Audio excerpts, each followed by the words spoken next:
Hello. अरे तुम अभी तक ऑफिस में हो? मैं कब से तुम्हारा वेट कर रही हूँ। अरे इतनी काय करतेस तू? वैसे तो तुम मुझे फोन नहीं करती, लेकिन आज बेटा आ रहा है तो 3 बार। बस निकल ही रहा हूँ मैं।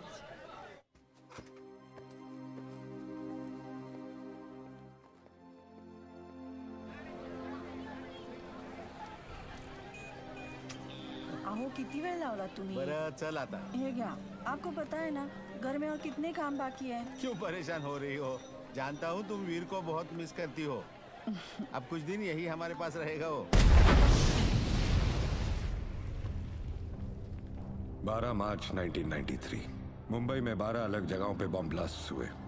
पहली बार देश ने ऐसा आतंकी हमला देखा और इन ब्लास्ट ने मुंबई पुलिस और आम आदमी को उस चीज से वाकिफ करवाया जिसने हिंदुस्तान को हिला कर रख दिया, RDX।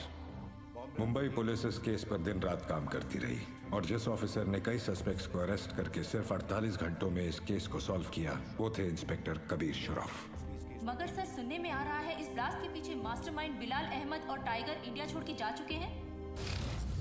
जर्नलिस्ट की ये खबर बिल्कुल सही थी। ब्लास्ट से 2 दिन पहले टाइगर और बिलाल देश छोड़कर भाग चुके थे। टाइगर ईरान चला गया और बिलाल अहमद POK उमर हफीज के पास। उमर हफीज ISI के सारे गैर कानूनी काम करता था और 93 ब्लास्ट के बॉम्बर्स को एक्सप्लोजिव बनाने की ट्रेनिंग भी उमर के जरिए ही दी गई थी। हमने ये भी सुना है कि मुंबई में 1000 किलो RDX लाया गया था, जिसमें सीरियल ब्लास्ट में सिर्फ 400 किलो यूज हुआ है और 600 किलो अब भी मिसिंग है।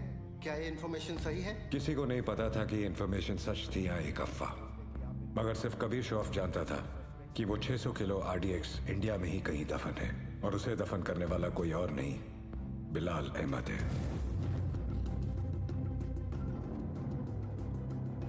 बिलाल आज अब हमारे साथ रहेंगे। 1999 में उमर ने ISI की मदद से टेररिस्ट ऑर्गेनाइजेशन लश्कर की शुरुआत की और बदले में ISI ने उन्हें कारगिल की जंग में इस्तेमाल किया।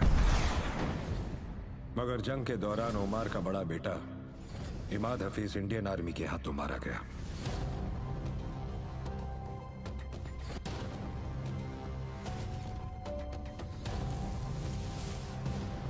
इमाद की मौत की खबर सुनकर उमर के छोटे बेटे रियाज और रजा लंदन से अपनी पढ़ाई छोड़कर फौरन मुजफ्फराबाद लौट आए।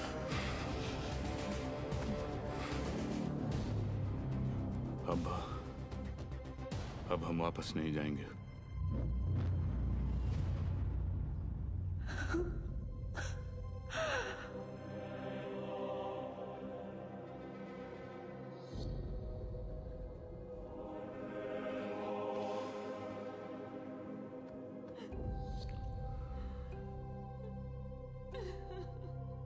मैं आपसे वादा करता हूं भाभी कि सरहद पार कोई भी महफूज नहीं रह पाएगा। एक हफ्ते बाद मोहाली में इंडिया और पाकिस्तान का क्रिकेट मैच है और आप सभी का इंडिया जाने के लिए 2 दिन का वीजा इशू किया जा चुका है। आप सब इंडिया जाएंगे जरूर, पर कभी वापस नहीं लौटेंगे। वहाँ मेरा एक दोस्त है कादर उस्मानी, उसने आप सब के लिए अलग अलग शहर में रहने और काम करने का इंतजाम किया है। थे तो ये सारे पाकिस्तानी, लेकिन इंडिया में हिंदुस्तानी पहचान के साथ आम आदमी की तरह जिंदगी बिता रहे थे। ये हमारे आसपास हर जगह मौजूद थे और कोई भी हो सकते थे। शायद आपकी बिल्डिंग का वॉचमैन या फिर आपके ऑफिस में काम करने वाला एक एम्प्लॉय। इन्हें पहचानना और पकड़ना पुलिस के लिए बहुत मुश्किल था, क्योंकि जब तक इनका कमांडर इन्हें ऑर्डर ना दे तब तक ये किसी को कोई तकलीफ नहीं पहुंचाते थे। आज के बाद आपका सिर्फ एक ही कांटेक्ट होगा, आपका एरिया कमांडर इन चीफ रियाज।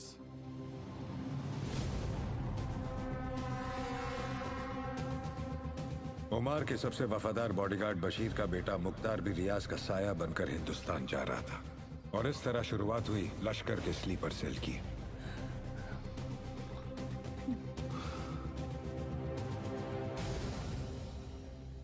मैंने और रजा चाचू ने अपनी जिंदगी के सबसे बेहतरीन साल लंदन यूनिवर्सिटी में गुजारे हैं। अब तो तुम भी वहां पढ़ने जा रहे हो, खूब मन लगाकर पढ़ना। वैसे भी अब यहां बहुत कुछ होने वाला है, तुम फिक्र मत करना। रजा, अम्मी और अब्बू का ख्याल रखना।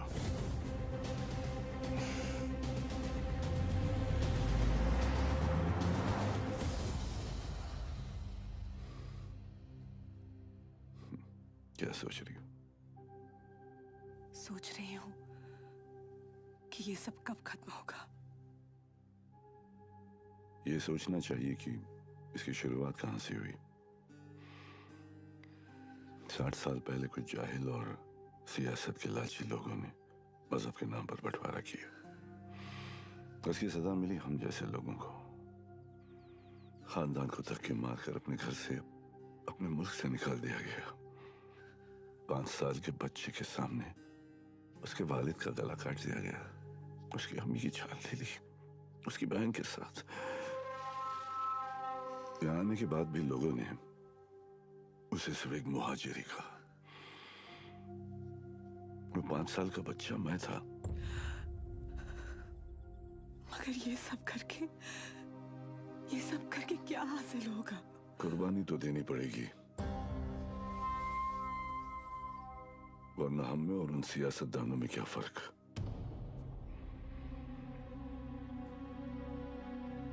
हिंदुस्तान ने मेरी किस्मत बदली।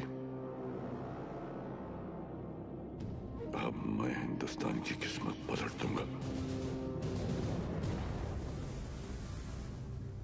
अगर हमारे बुजुर्गों ने इस बात पर अमल किया होता तो उनकी गलतियों का हर्जाना आज हमें नहीं भरना पड़ता।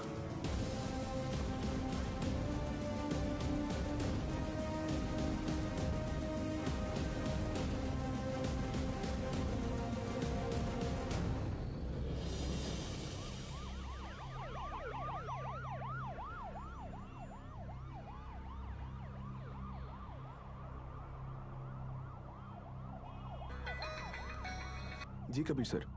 सीएम सर तुम्हारे साथ हैं? हाँ सीएम सर साथ में ही है। फोन दो। Sir joint CP Kabir Shroff. हाँ कबीर। सर 3 घंटे से आपको फोन करने की कोशिश कर रहा हूँ। वो मैं फ्लाइट में था। बोलो क्या काम है? कुछ अर्जेंट बात करनी थी आपसे। अभी मिलने आ सकता हूँ? Actually I am on the way.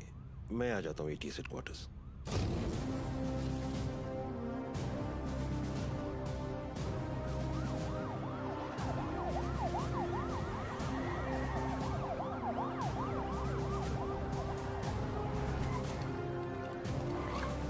Kabir, जब मुझे एंटी टेररिज्म स्क्वाड से आधी रात को फोन आया, अगली 4 रातें मैं ठीक से सो नहीं पाया हूं। In that case, you won't be disappointed, sir.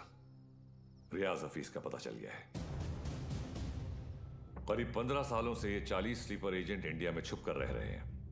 Investigation के बाद पता चला कि जो 2 सस्पेक्ट्स मारे गए वो किसी राजबीर राठौड़ नाम के होटेलियर से मिलने अक्सर जैसलमेर जाया करते थे। This is Rajbir Rathore sir. ये राजबीर राठौड़ और कोई नहीं, लश्कर चीफ ओमर हफीज का बेटा है। रियाज हफीज। फौरन अपनी टीम जैसलमेर भेजो and arrest this bastard. I am sorry sir, but permission के लिए रुकने का वक्त नहीं था। टीम ऑलरेडी जैसलमेर के लिए निकल चुकी है। And who is leading the team? Suryavanshi, Vir Suryavanshi. वो पागल?